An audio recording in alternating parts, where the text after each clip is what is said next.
ko, ewan ko ba't nagka-camera access. Kagahapon pa siya nagloloko eh, amen. Palaban talaga, laging gano'n. So, inumpisahan ko na para yung oras, kasi tumatakbo yung oras natin, di ba? Mahalaga yung oras, di ba? Kaya sino pong gusto pong mag-share or mag-testimony ngayon habang hinihintay po natin si Bishop, share po natin yung ginawa ng goodness ni God sa atin.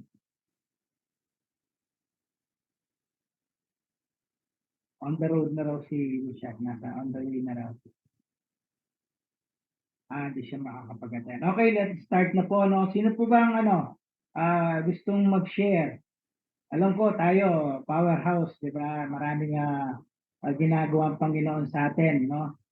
Ginagawang magandang Panginoon sa atin, sa powerhouse, sa bawat isa sa mga ginagawa natin sa labas, paano tayo nag-uwi ng soul, maraming nilalapit si Lord sa atin, no? ng mga kaluluwa. So, sino po ba? Para magkaroon po tayo ng sharing muna po. Meron po ba? Ayun, si ano daw po magli-lead, si Tony at si John daw po. Sige po. Mag-off na po ako.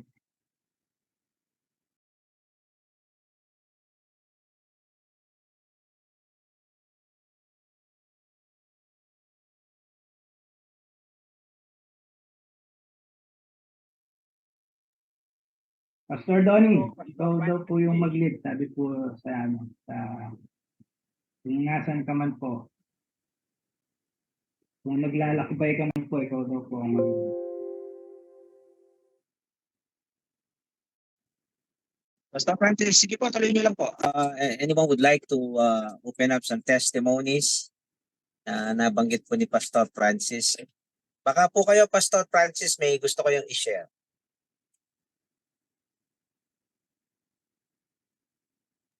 Yun nga, ano ko lang, ano ko lang kanina kasi oras na kaya nagano na ako na inumpisahan ko na sa prayer, no? Actually, lahat naman tayo maraming i-share, no, about sa goodness ni God. No? May kanya-kanya tayong mga ginawa kahapon, no, maraming mga inalapit si Lord sa atin ng mga kaluluwa kahapon. Bali, apat din yung, hindi ko binubus yung sarili ko, hindi Lord to, glory to God lahat. So, kahapon, apat din yung na-win na soul din, no, na itinala natin sa Panginoon. Merong mga yung na-atake, gano'n, tapos yung sa tindahan na na-win natin. So makikita natin yung presence ni Lord pag yung makikita natin umiiyak, no? Talagang tumatagos, di ba? Yung presence ni Lord pag yung isang tao talagang ninanamnam niya at umiiyak siya, no? So, glory to God sa kabila ng may mga uh, sabi nga, yung mga problema natin sa buhay, no? Yung mga temptation, yung gano'n, isa nag-worry tayo, di ba?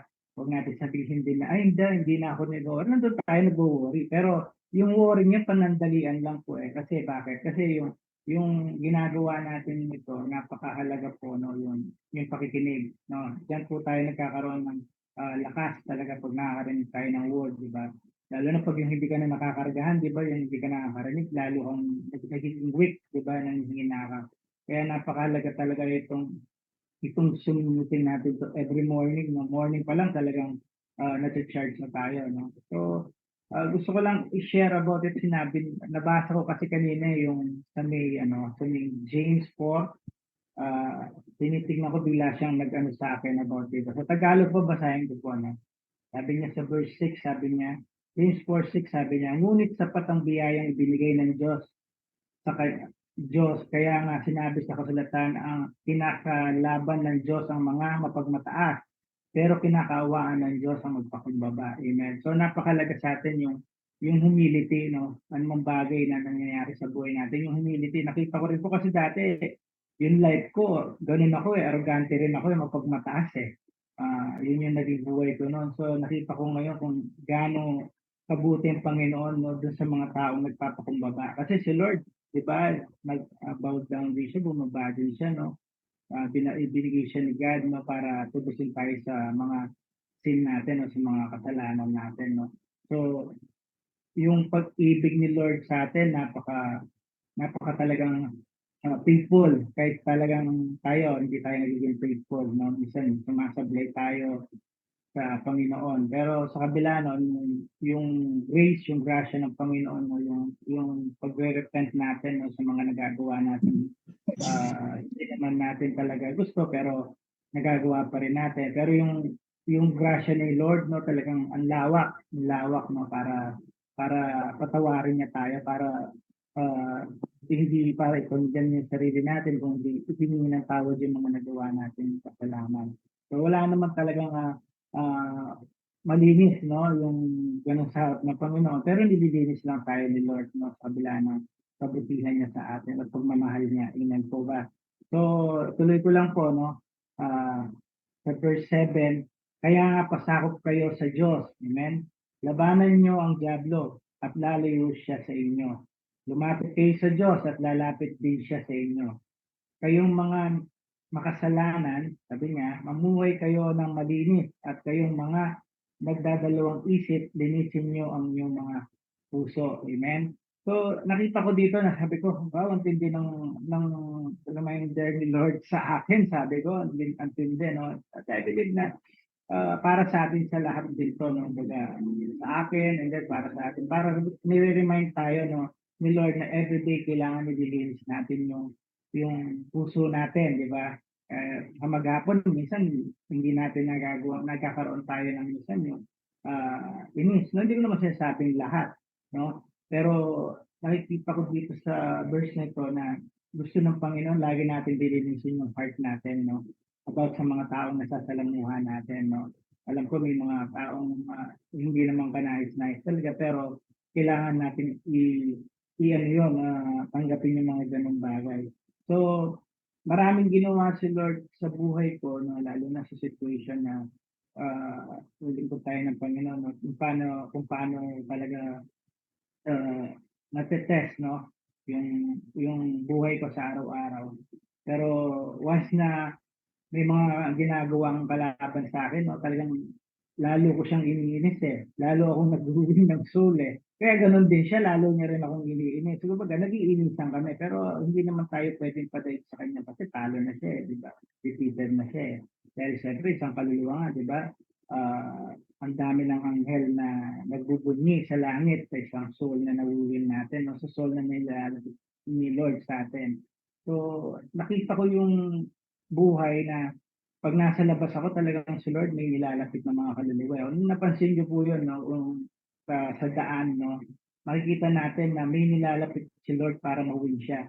So, kaya kailangan maging aware tayo, no, sa situation ng buhay natin na once na may nilapit sa atin ng Panginoon, may kailangan natin na i-win yung tao. Amen po ba? So, yun lang po yung ano ko po, no, about sa buhay natin pang araw-araw na may mga battle tayo, kanya-kanya lang po yung battle natin. Pero hindi naman mananaig yung situation ng battle natin, yung mga problema, hindi naman mananaig sa atin yan. Kasi may Diyos tayo, you know? May word tayo na naririnig sa ating bishop na nakakargahan tayo. Amen. Ako talagang pag nagsalita siya talagang tinitignan ko siya tapos hinihanan man ko yung mga sinasabi niya kasi talagang totoo eh. Once na may word ka sa sarili mo, talagang kung paano yung strength mo nandun, talagang binibigyan ka ng strength ni Lord. So, yun lang po. Baka meron pong iba para mabigyan din po ng pagkakataon po yung iba. Habang Pastor Donnie po, kayo na pong mag-ano.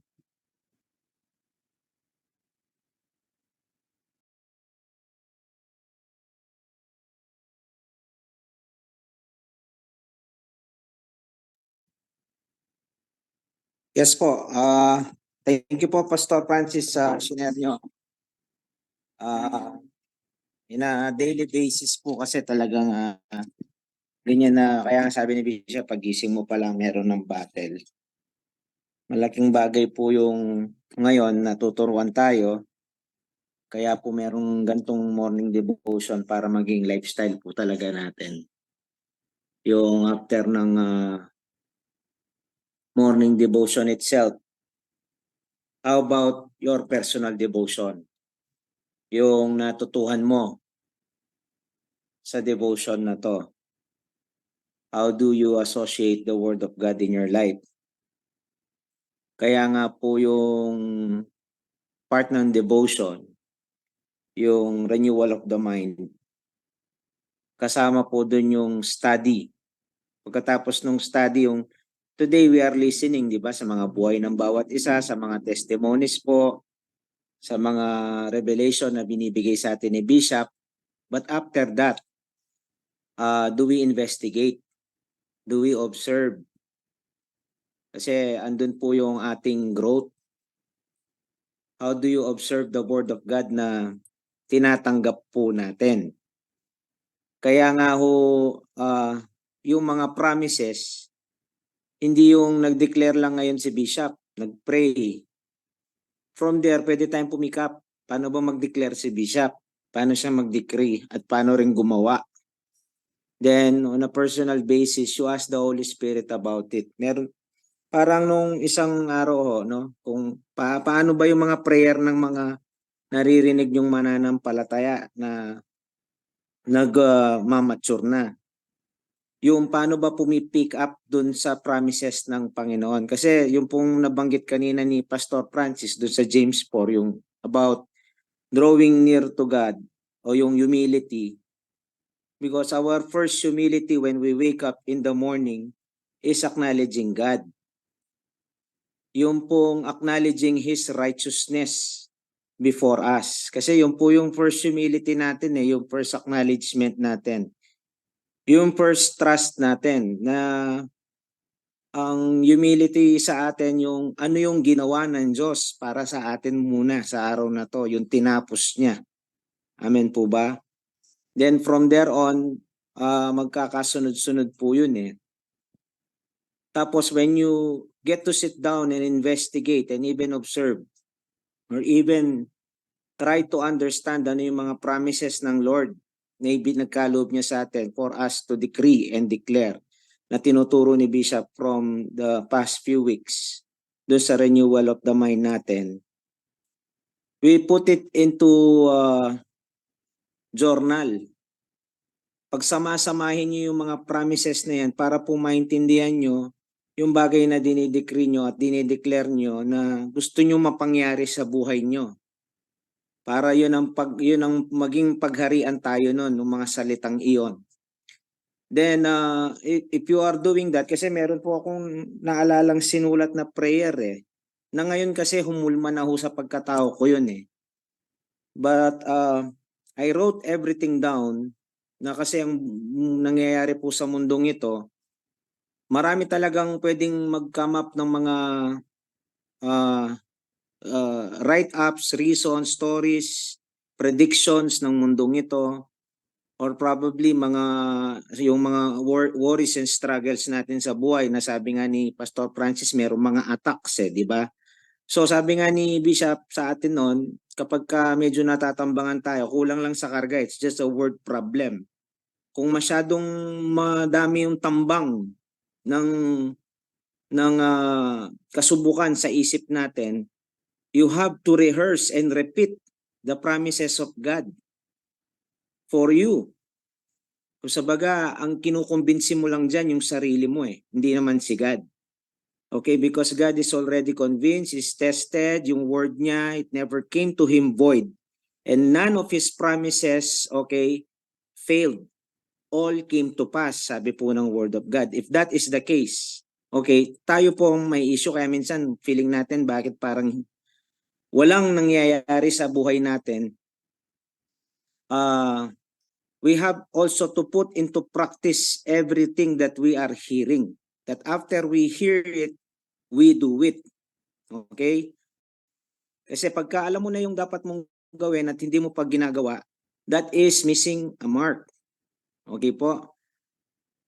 Regardless kung yung problem mo nasosolve ngayong araw na to o hindi, you have to make up your mind, about what God has said. Kaya malaking bagay po yung nag-share tayo ng word araw-araw. Kung meron kang makausap sa daan, makita mo, mahal ka ni Jesus. Alam mo ba yon? Before you know it, you're releasing something great in you. That even you yourself is being reminded about the power that you have received from God. Before you know it, nagre-release ka na ng healing. And then, no, before you know it, nagre-release ka na ng deliverance. So, yung bagay na binigay sa iyo ng Lord na napaka-great, then you begin to realize that what you have is so great that what you are thinking is nothing. Yung wino-worry mo is really nothing. Okay? Kaya minsan kulang na rin lang tayo sa gawa. Baka sobra tayo sa karga, kulang po tayo sa gawa. Amen po ba? So, start by reaching out to someone else katulad nung sinasabi ni Pastor Francis kanina. Kasi everyday, hindi pwedeng walang testimony si God sa buhay natin. But you have to make it together with Him.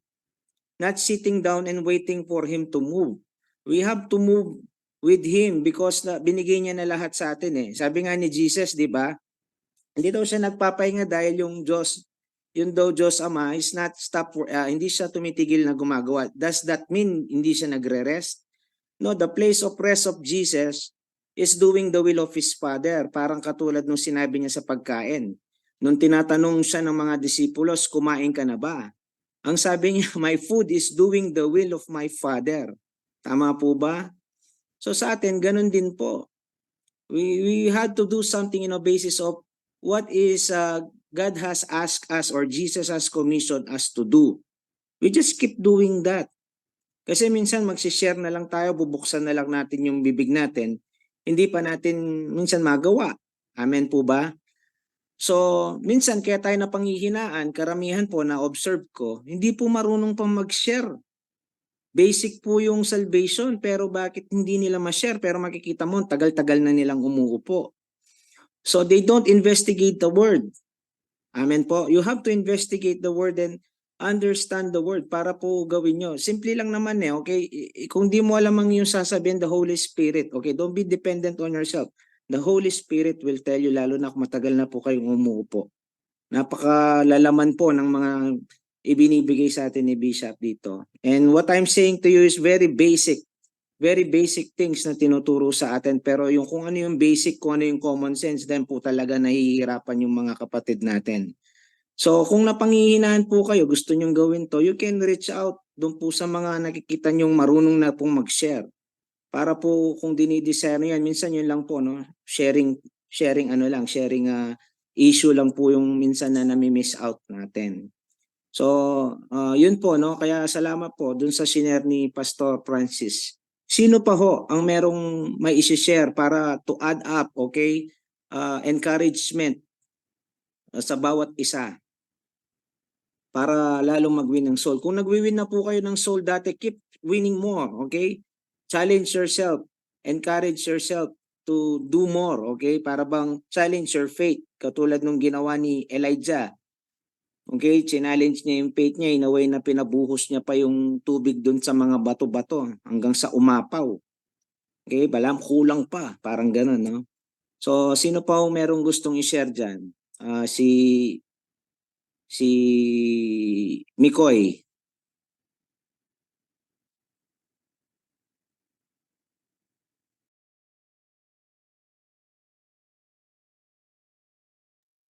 Makamute ka, makamute. Yan po, narinig niyo ako. Sige, pray na tayo, no? Ako po, actually, totoo yung sinabi ni Kuya Dindo. It's a great reminder po kahit sa ako personally, sa matagal ng naging Kristiyano. Normally kasi, nakakapag-share lang tayo kapag mainit, kapag ganyan. Pero nakaka-remind na sinabi ni Kuya Dindo na we should always observe the Word of God. Last time din, actually kahapon nung nasa Ember, tinake advantage ko talaga yung umupo kay Bishop eh. Kasi yung pinag-aaralan ko rin sa sarili ko, yun talagang sobrang focus ako, yung as in hindi lumilipad yung utak ko kapag may sinasabi siya. Kasi sayang yung word niya eh, na sinasabi. Yung pinaka-personal realization ko kasi sobrang daming revelation ni Lord sa akin. And at the same time, pag binasa mo yung Bible or pag meron kang narinig na clips or preaching, ang daming revelation. Pero minsan natitake for granted natin yung mismong man of God natin na nilagay ni Lord sa church, which is si Bishop, sila Kuya Jan, sila Kuya Dindo. Kasi parang napaka-familiar natin. So gusto ko talagang alisin yun sa heart ko. Talagang, Lord, sabi ko, it's not about naman yung mga taong nasa YouTube or yung mga kinakargahan ko every now and then. Pero bigyan mo ako ng heart na talagang uhaw doon sa pinaka-prophet namin. Yung talagang binigay tsaka kumbaga parang appointed prophet namin, which is si Bishop. Kaya sobrang blessed ko kasi talagang nagkaroon ako ng time kahapon na umupo kay Bishop kahit siguro 30 minutes o 45 minutes siyang nagsasalita. Talagang nag-grasp ko lahat yung mga sinabi niya. And ngayon, mas na-remind ako kay Kuya Dindo na yung mga narinig mo, hindi mo lang sila narinig. You should also share them. Kaya pinaka-practice na talaga natin yung nag-share tayo dito ng Word of God sa morning prayer. Lalo na mga talagang grounded na rin naman yung nakakarinig. And I just want to appreciate talaga yung mga leaders natin. And talagang sobra yung investment nila dito sa ginagawa natin. Kaya tayo, talaga dapat mag-invest din tayo personally ako, dapat talaga mag-invest ako dito lalo na kung tatay ka, lalo na kung lalaki ka.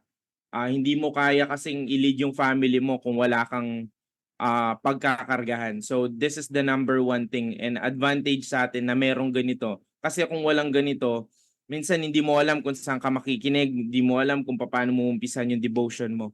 Kaya praise God, everyday meron tayong ganito. Thank you guys. Thank you, Brother Mikoy. Yung pong sa Grand Power Group, nakita ko po, ang dami palang mga power groups, no? Yan, siguro yung iba, mga invites. Isa po sa nire-remind sa atin yung kasi kung ano lang din naman po yung natutuhan natin at ginagawa natin, yun din po ang masishare natin sa kanila. So we encourage po yung mga nandun sa Grand Power Group. Ibig sabihin, kung ganun kadami yung mga nag-attend, okay, ibig sabihin may mga leaders yon na sumusubaybay talaga sa kanila. At bilang mga leaders po, ito po, tayo po yung mga nangunguna dito sa mga bagay na ini-remind sa atin like itong daily devotion, mga dawn watch kasi yan po kasi yung pinaka foundation ng body, prayer life. Amen po, kargahan. So, kasi nakita ko ang dami nun, imagine kung lahat yon matuturuan. Matuturuan sila umupo, mag-pray, tapos mag-win soul. Naku, hindi man tayo abuti ng 1 month. Masisikip yung ano doon, magkakaroon na ng second service, third services. So we really have to not stress out but to emphasize the commission really.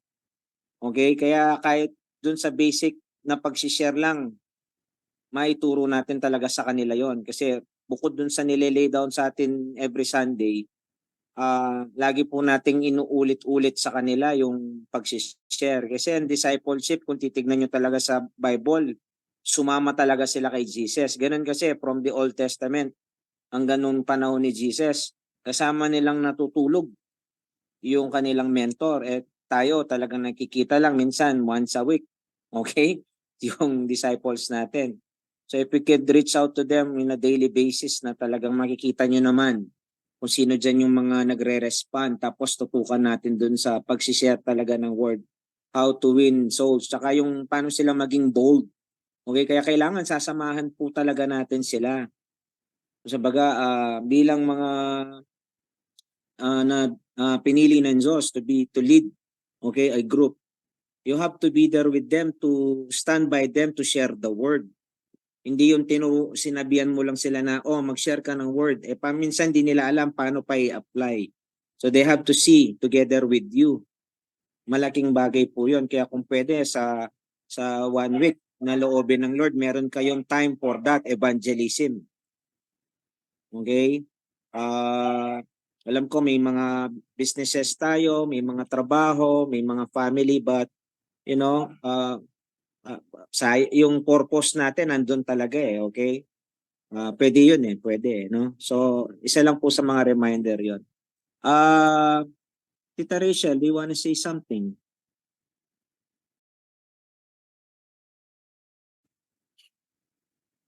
Sila muna, Donnie, kasi lagi naman akong nag-share. Pero yung iba gusto nating marinig, no? Share lang yung testimony, yung spontaneous testimony. Kasi lahat naman tayo talaga araw-araw meron tayong na-experience in Christ, di ba? O, sila muna. Kung gusto mo, mamaya kung may time pa, mag-share din ako. Okay po. How about Warren? Sa mga youth. Balita ko ito daw mainit daw to sabi ni Wayne brother Pastor Wayne.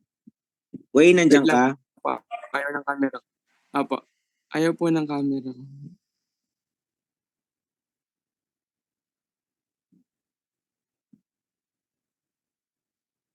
It's okay kung wala yung camera mo muna. At least you share something.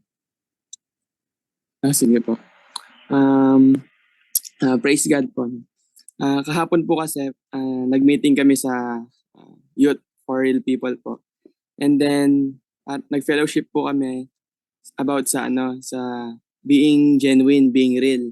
And one thing po kasi na nami-miss out ng Christian is yung parang being perfect sila. Parang tinatry nila parang maging perfect ganyan, mag-act na.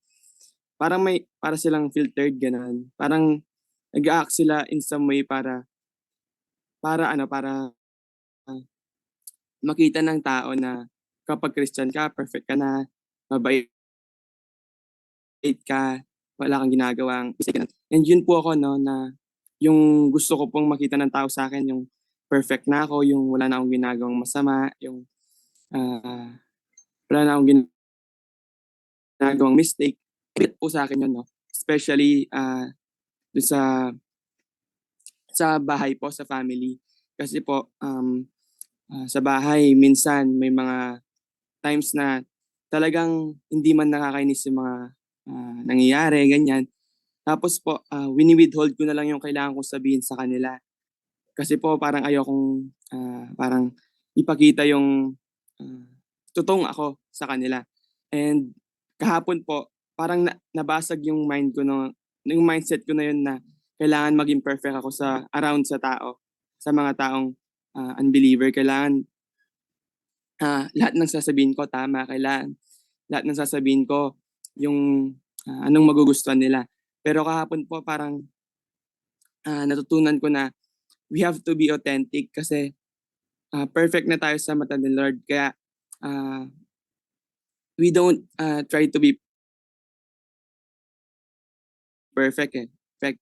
Kaya kung ano mang sinasabi natin that time, maybe it's the Holy Spirit na nag-work sa atin. So hindi natin kailangang i-filter out minsan yung sinasabi natin, especially sa mga cell group ganyan.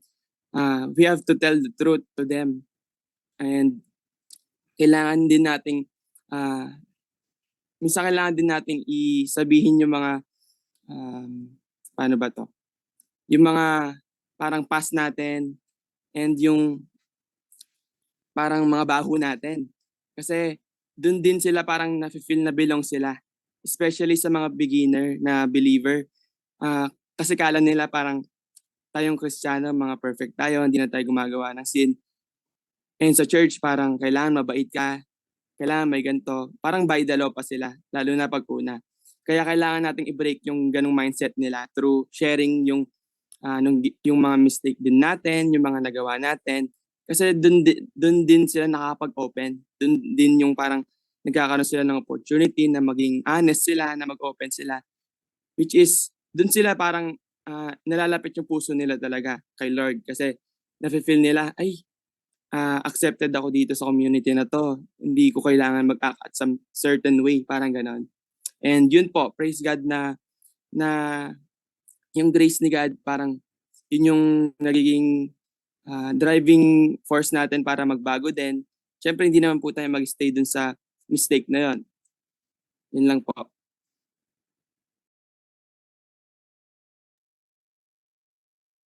Thank you, Warren, for sharing that to us. Amen. Be vulnerable. Tama po ba?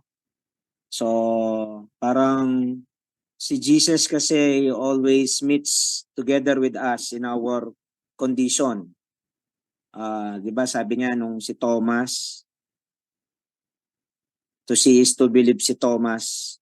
Pero we know that faith is believe first, then you will see. Pero si Thomas, minute niya kung asan siya. Nagpakita pa rin siya kahit to see is to believe yung abot niya. Amen po.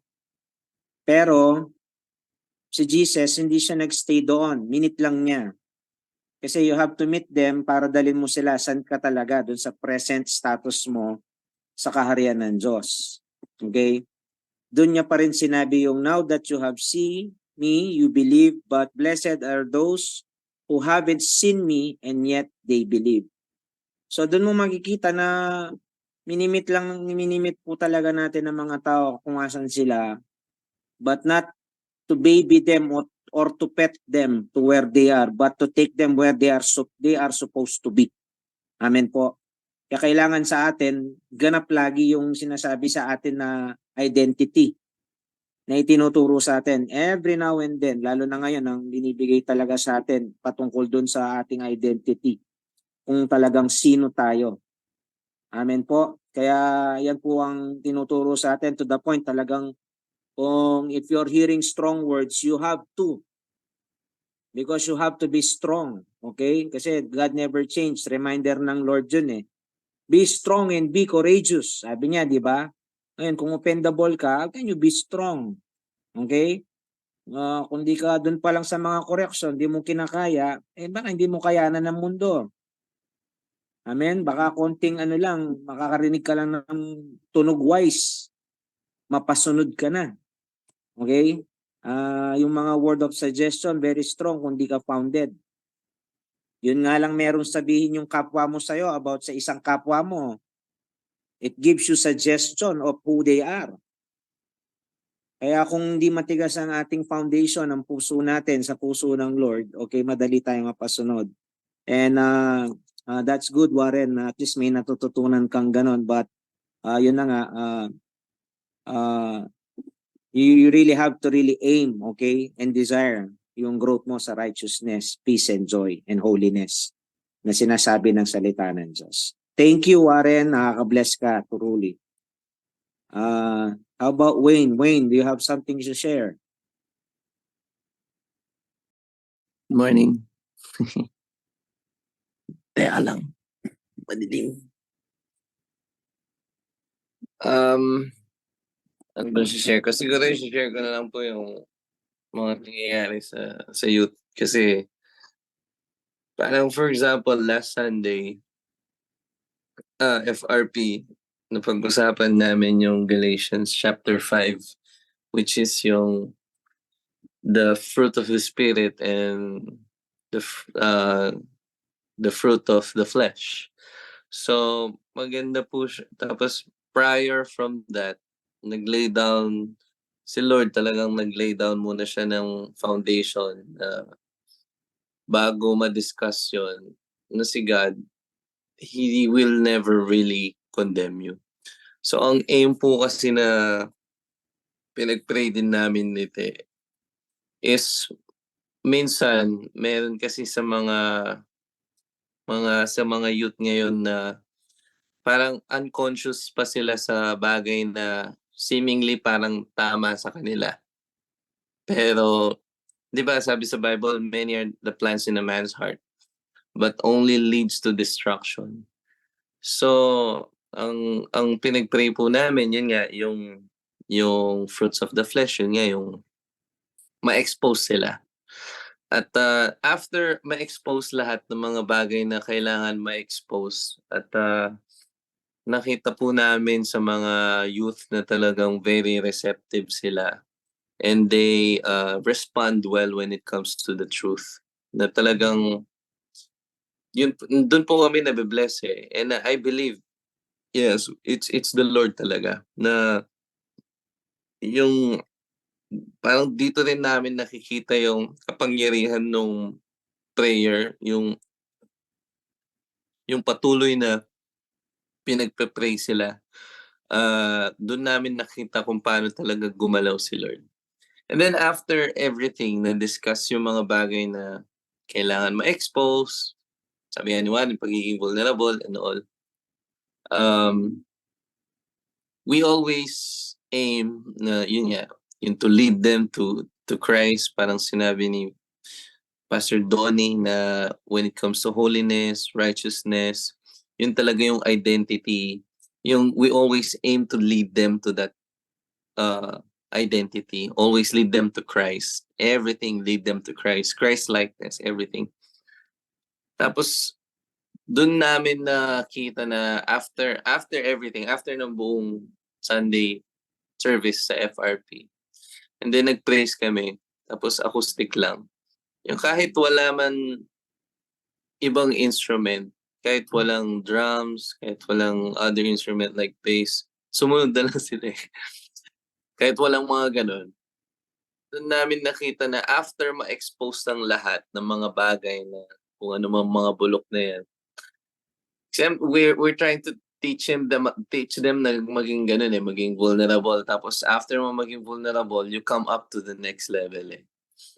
Doon namin nakita yung pagka-genuine, yung authentic na joy na parang talagang merong liberty na nangyari. After ma-expose talagang, they were all parang na-set free, yung emotions naging mas magaan sa kanila, yung pagpupuri, mas naging ano sila, nawala yung hiya, kumbaga. Minsan kasi yun nga, natuturo nga ni Bishop, minsan pag naihiya ka, pride pa yun eh, may tinatago ka pa eh. Pero after everything na na-expose last Sunday, which is praise God, marami pong mga na-liberate na mga kabataan pagdating sa ganong thinking. Tapos yun nga, from that, going to the next level, yung picking up your cross daily, denying yourself, yung righteousness ni Jesus na nasa iyo, yun yung next level na next thinking na yun nga, at na tinuturo sa mga youth ngayon. Yun lang po.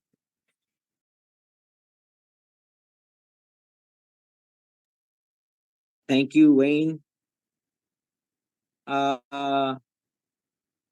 If I may read 2 Timothy chapter 2, baba lang tayo sa level ng ating pagiging follower, okay? But towards being a leader. Dahil sabi nga ni Bishop, he's raising up leaders, not just followers.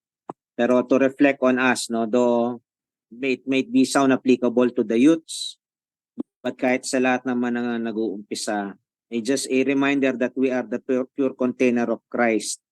Kaya nga, sabi ni Paul, okay, kay Timothy, dun sa 2 Timothy 2:20, in a place you find many kinds of containers and tablewares for many different uses. Some are beautifully inlaid with gold and silver, but some are made of wood and earthenware, and some of them are used for banquets and special occasions, and some for everyday use.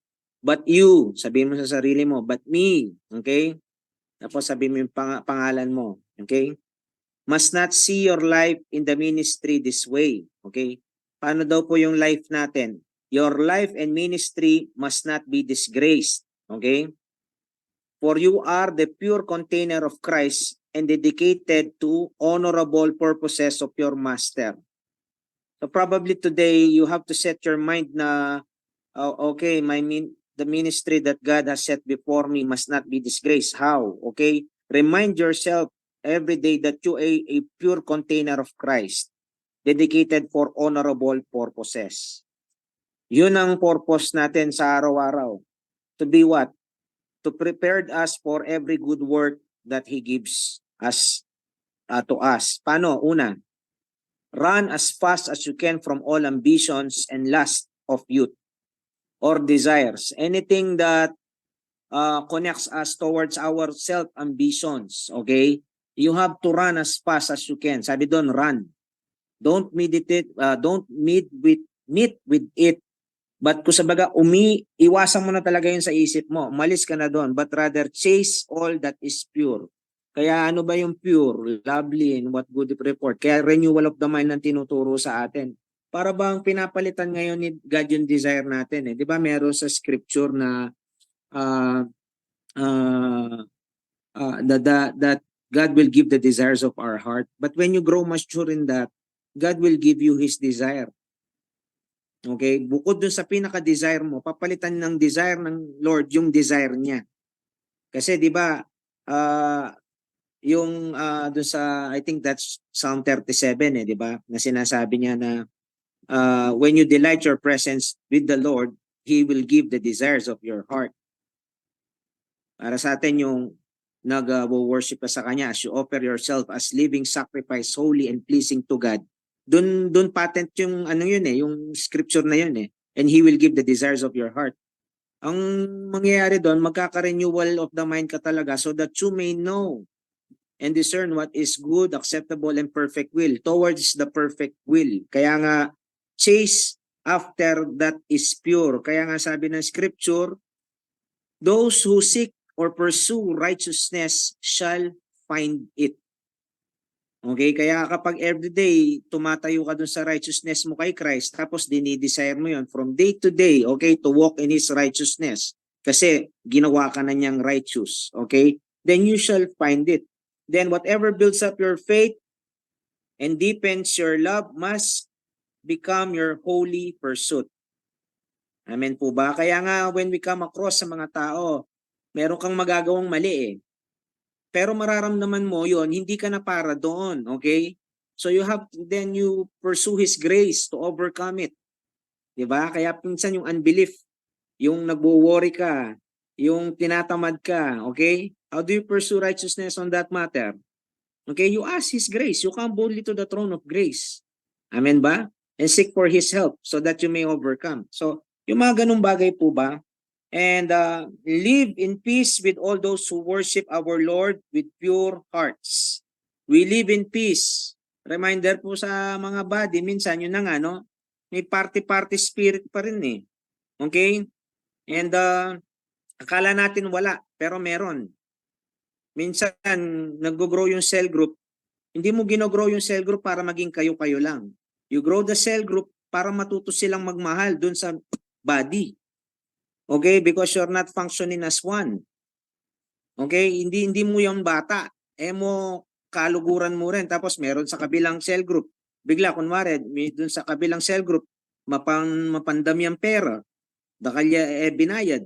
Dun sa dati niyang karakter na yon, dati niyang karakter yon. Ngayon, ang ini-aim nyo, magtulungan. Tignan nyo paano nyo matulungan and teach a thief not to steal, but lead them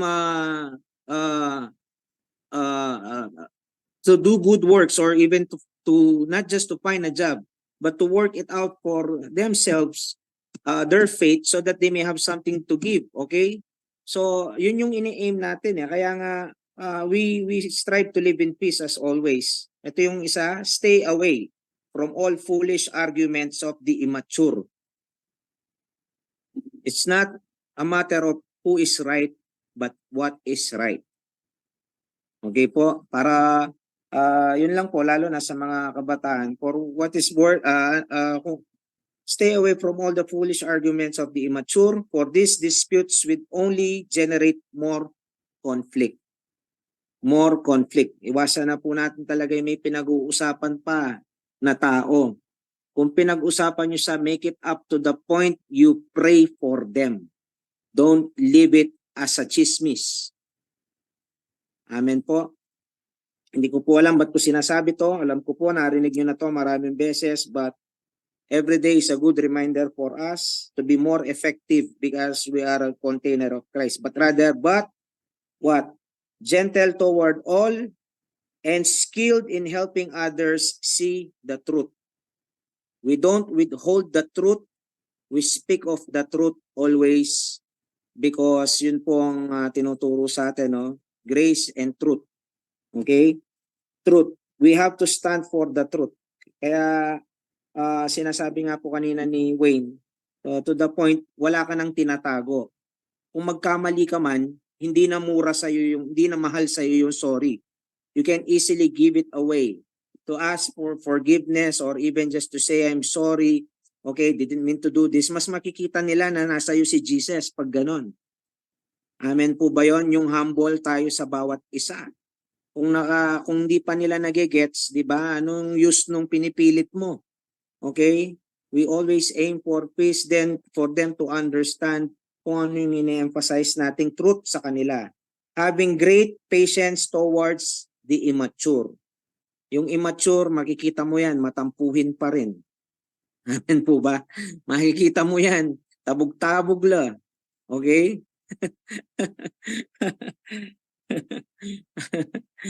And what else? Then with meekness you'll be able to carefully enlighten those who argue with you. So they can see God's gracious gift of repentance and be brought to the truth. This has something to do with our relationship with others. Amen po ba? With the unbelievers and both believers. Kaya sabi niya rito, this will cause them to rediscover themselves and escape from the snare of Satan who caught them in his trap so that they would carry out his purpose. Kung makikita nyo rito, kaya nga tayo, kung hindi po tayo nag-grow sa simpleng bagay na sinabihan ka, binigyan ka ng instruction pero di mo ginagawa, those things are meant for this. It is not just for your own self, but for the benefit of others. Anything that you learn from here na tinuturo sa atin ni Bishop, is just a simple obedience. Akala mo, no, open cam lang. Akala mo, cam, ganito, 7 o'clock. Do this, do that. Declare this, do that. It has something to do with your obedience. Why? Because you are a container of Christ dedicated to honorable purposes of your master. Who? Jesus. Amen po. Prepared for good work that He gives you to do. Because you are destined to do good works. You are destined to be rewarded. You are destined to be blessed, to be a blessing. Gusto natin ganun, tama? Ma-bless tayo. Kaya nga, everyday, yung morning devotion, when renewal of the mind comes into us, alam mo yon, yung pumapanik tayo dun sa purity ng Diyos, His pure mind, His pure thoughts. Kasi pag walang clutter ang isip natin, mas malawak ang unawa natin. Amen po ba? Mas malalim yung pagmamahal natin from day to day. Amen? Nawawala po yung pagkamasarili. And Josh, you have something to say?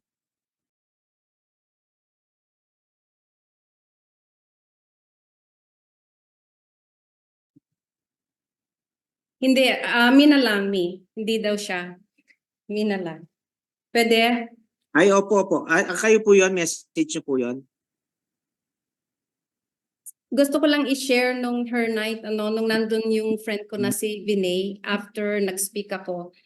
After natapos yung event, lumapit siya sa akin, sabi niya, I would like to critique you, sabi niya, for your speaking. You did good, sabi niya. But, meron siyang but, why did you have to blurt everything out about yourself, about your experience, and lahat daw ng bulok ko, linabas ko. And that was a great opportunity for me to share yung testimony ko sa kanya for a non-believer.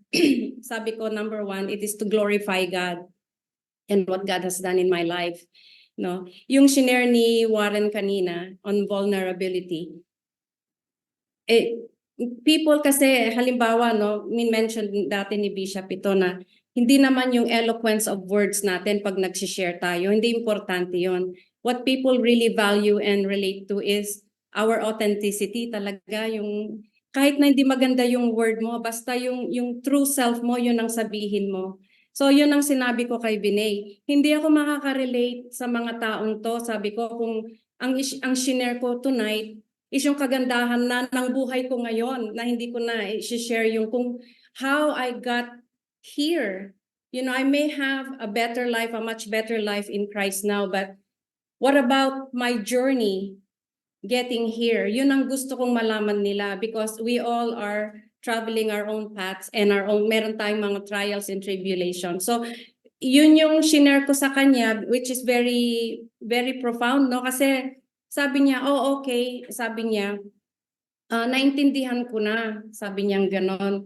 Kahit pala hindi maganda, pwede naman palang i-share. Hindi, sabi ko, yung hindi maganda yun ang i-share natin. Kasi doon tayo na save ni Lord. We're not going to need God's salvation if we're already perfect, if our life is perfect. We don't have a reason to rely on God. Ganon yung mga wealthy people, in their times.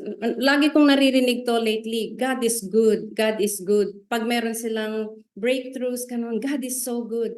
But what about when we're going through tough times? I saw Daniel nung Tuesday. Alam ko nami-miss siya ni Awi. Ganon din ako nung nakahiwalay ako sa mga anak ko, no? So, I know that even in that, Awi is still saying God is good. Not just when she is with Daniel, God is good. Kasi alam niya, behind the scenes, God is working through her life na during this separation, God is strengthening her and strengthening Daniel at the same time. So, hindi lang yung maganda dun, God is good. God is good all the time. God is good all the time. Okay? So, yun, and sabi ko kay Vinay, it is to encourage others and to witness to non-believers, okay? To strengthen yung fellow believers natin na lahat tayo merong pinagdadaanan, hindi lang lahat tayo. Kahit hindi natin sabihin. And to come out of that, yung minsan nga parang fake na lang yung nakikita eh. I can discern sometimes there is a form of yung parang scripted na lang yung nakikita ko. But we should really come out of our shells and be vulnerable and be authentic na lang. Be very authentic because that's what God wants. We cannot witness yung talagang witness na gusto ni Lord kung hindi tayo authentic. Kung meron pa tayong tinatago, ilabas na lang natin yon. Kasi alam na ni Lord yun eh. Si Lord lang naman talagang ang ini-impress natin. In fact, hindi na natin kailangan siyang impress kasi alam niya lahat yung bulok natin. And He was the one who redeemed us from all that. So why don't we just come out freely and not worry about what everyone says? Ayoko sabihin yung who cares, but who cares what everybody says? It shouldn't matter. What matters is what God thinks about us. Yun yung pinaka-importante. So yun yung sinabi ko sa friend ko, kay Vinay, na which I hope natanim din yun sa puso niya because she is really of different belief and religion. Pero I believe na meron natanim sa heart niya and I'm hoping na mag-grow yung seed na yon. Yun lang, Donnie. Thank you so much to everyone for listening. Thank you po. Okay. Malaking baganda po ng shinare ni Tita Rachel and I pray that it may help you to be liberated today and delivered today. That when you come before the Lord, you don't have to really hide from yourself. Kasi first and foremost, ang Diyos nakikita niya lahat. So start by what? Thanking God for what He has done for you in Christ Jesus. That everything, every part of you, your mistake, your failures is being made accepted. And sabi nga niya, before you were at your mother's womb, I foreknew you. He foreknew you to be great.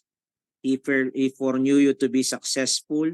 He foreknew you to be victorious. He foreknew you to be an overcomer, to be a more than conqueror. Okay, He foreknew you to do mighty exploits. Okay, and not to hurt you nor harm you. Amen po ba? And to give you a good future. So, to practice vulnerability is to be vulnerable before the Lord. Amen po ba? Then before you know it, open ka na rin sa tao. Kasi hindi ka nahihiya sa Lord. Ibig sabihin, wala na yung condemnation consciousness sa isip mo. To the point, wala ka nang nire-reason out na, Lord, kasi patawarin mo ako kasi mali naman talaga sila eh, tama ako eh. Pero alam mo yung ganon? Hindi. To the point, alam mo yun, walang tama, wala ni isang good. Doon na lang tayo. Okay, kaya everyday that's our vulnerability para maluwag po sa atin yung may share natin yung buhay natin sa iba. Opo, totoo po yun. Meron pa sa atin dito na tinatago pa. Pero kung i-open lang nila yung sarili nila, that is part of their great testimony together with the Lord. Lalo na kung sobrang dysfunctional ka, okay, wala nang nakakahiya, alam na ng Lord yun eh. Amen po ba? So, yes, and today, let's just be reminded no, to pursue the promises of God in us. Observe and investigate. Sabi ko nga kanina, when you find time to sit down, look for God's promises today. As you become vulnerable to God, ano yung mga parang deficiencies sa buhay mo? Then look for a corresponding promises doon sa mga areas na yon. Ano ba yung parang kakulangan? Okay, kaya nga His grace is sufficient to every weaknesses. Kaya nga doon tayo papasok. If you can do that today, okay, just so you can have a great reminder of what to decree and declare to your present. Because what you can say about yourself is the things that you can say for others as well. Kaya ko po pinagagawa to. If you know how to prophesy for yourself, then you can know how to prophesy for others. If you know what is the need that is being supplied by God, then you know what to give to others. Amen po ba yun? So I want to leave you with that. And let me just declare this to you that, God says who you say you are, that you are His greatest creation, that you are being made by His own image and likeness, and His will is to bless you and to rule over the earth, to give you that dominion and power, okay, in everything that He has given unto us. That whatever you bind here on earth shall be bound in heaven, and whatever you loose on earth shall be loose in heaven. So whoever you shall say they are forgiven, it will be forgiven by the Father. That is Genesis 1:26-28. And even though we fall short in everything because of our former nature or probably our mistakes, okay, before, you are made right in Christ Jesus. That is in John 3:16, John 10:10, and Romans 10:9 and 10. And so now, you are free from every curses of sin, that you no longer are bound in sin, but only in the blessing of God and in the favor of God. Then you are given the authority and the right and power to be called the Son of God in Christ Jesus. That's in John 1:12. And you are bound to succeed wherever you go, because God's plan for you is to really prosper and not to hurt you nor harm you. Jeremiah 29:11 and 28, Deuteronomy 28:6. And even though you are being attacked every day by adversities, okay, and situations, and your situations, your reality is that the word says who you are, that you are living in the abundance of life. For no weapon formed against you shall prosper, and every tongue that rises up against you, okay, you will condemn. For surely God's goodness and love will follow you all the days of your life. Isaiah 54:7, Psalm 23, verse 6, and John 10:10. For you are protected and loved no matter what. Romans 8:31, Romans 8:38 and 39. That you are supplied by wisdom, knowledge, and understanding in everything that you say or do. That your needs and wants are supplied according to His riches and glory. That you don't even have to toil because you are favored by the Lord. That even when you are asleep, God is working for your blessing, preparing for your blessing in Jesus' mighty name. He is always ahead of you wherever you go and whatever you do. 1 Corinthians 2:6-16, Philippians 4:19, Proverbs 10:22, Psalm 5:12, Deuteronomy 31, verse 8. And you're glad, and God Himself will bless the work of your hands, and that whatever you do, that whatever it seems impossible, He will make a way for you, and He will establish you and your desires, because you delight continually in His presence. Psalm 90:17, 37, 4, verse 7, and Luke 1:37. And even the health, or even the wealth of the darkness and the sinners will be laid up to you because of your faith in Christ Jesus, that you are made qualified to receive the great inheritance extended to you by Jesus Christ Himself, that the revealing of His secret will be given to you every day as you continually seek Him. Okay, Isaiah 45:3 and Romans 8:17. And by this, okay, you will keep these words and promises. Okay, keep declaring them and thanking God and keep speaking on them with confidence, for He hears whatever we declare. For God's word never returned to Him void, and it will accomplish it to whom He sends it. And these words are being given unto you and me. So receive them with faith and love, with hope and joy and peace in your heart. Joshua 1:8 and Isaiah 55:11. And more than eager to apply every word that has been said to every principle of the Bible has to offer, and put faith in it, because faith without works is dead. James 2:17. So extend this to your family. I declare this to your family as well, and to the people that surrounds you with long life. Psalm 91:16. And for the people whom God will bring to you. For everything you desire is not only for your well-being of your life and your children, but mainly so that you may be a blessing to others, to proclaim His gospel to the people, to be a testimony. Okay? So this I decree and declare to you in Jesus' mighty name. Amen and amen. This is your past, present, and future. Be empowered today and have a fruitful day ahead of you. God bless po sa inyong lahat.